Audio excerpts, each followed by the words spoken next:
Hello and welcome to Justice. I'm Judge Jeanine Pirro. Thanks so much for being with us tonight. Let's get right to my open. Jury returns a verdict of guilty in the case of the People versus Derek Chauvin. A guilty verdict to the entire indictment, all three counts: murder 2, murder 3, and manslaughter. There was total agreement. The jury, reflective of our country, united, unanimous, 7 women, 5 men, differing generations, black, brown, and white. They spoke clearly and unequivocally that this brutality would not be tolerated in America. There was no uncertainty, no questions, no readbacks, not a hint of a hung jury.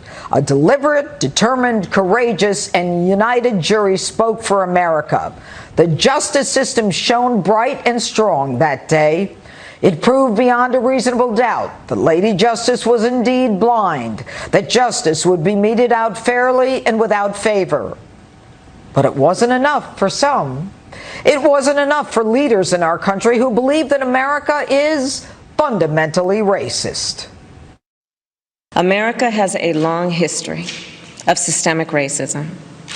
Black Americans, and black men in particular, have been treated throughout the course of our history as less than human. It was a murder in the full light of day, and it ripped the blinders off for the whole world to see the systemic racism the Vice President just referred to. The systemic racism is a stain on our nation's soul. The knee on the neck of justice for black Americans. It wasn't enough for these people either. What would happen to the CEO of a major corporation who intentionally went out and told the world that his company's products are substandard and inferior? What do you think the board of directors and the stockholders would do to that CEO? And what would motivate any CEO to trash his own corporation anyway? Likewise, how is it that a president of the United States can openly trash the nation over which he presides, denigrating not only the people he represents, but signaling to the rest of the world, many of whom seek dominance over America, that America is not exceptional, that she is irredeemably flawed, racist, divided, and weak? It all started with Barack Obama, a black man elected twice as president of the United States, the one who began his administration with an apology tour to the world for being American. That same theme continues to play out with Biden and Kamala. Biden continues to describe life in America as Jim Crow 2.0. I beg to differ.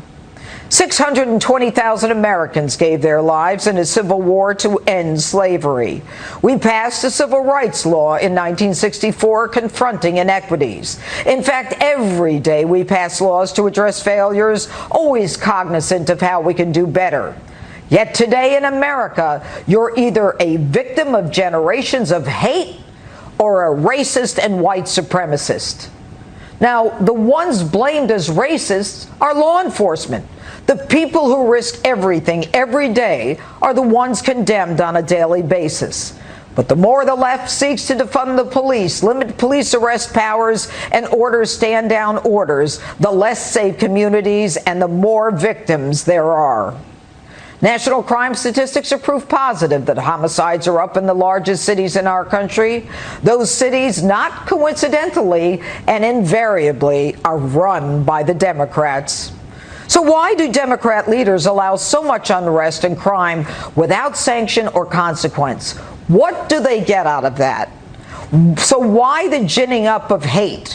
Why aren't they protecting the people they allegedly speak for? Why? They don't care about us. Their goal is to malign, demean, and defund America's protectors and then criticize them for legitimate, lawful, sanctioned actions. And why is it that every time a police officer discharges his weapon, it's an indication of racist behavior? Fact. More whites are killed by police than blacks. More unarmed whites are killed by police than unarmed blacks. So when a police officer in Ohio is called to a scene where the caller is screaming for help and he discharges his weapon to stop a knife-wielding attacker about to stab a victim that she has pinned up against a car, the left yells, "Racism."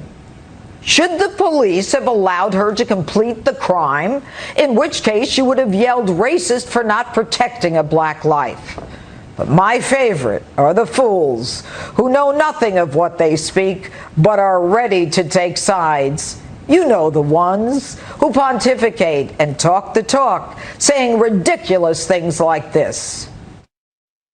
Shoot the gun in the air as a warning, tase a person, shoot them in the leg, shoot them in the behind, stop them somehow. But if the only solution is to kill a teenager, there's something wrong with this. Why? Because if you shoot in the air, Joy, the bullet has to come down somewhere, hopefully not near you. And it is prohibited to fire a warning shot in just about every police department in this country.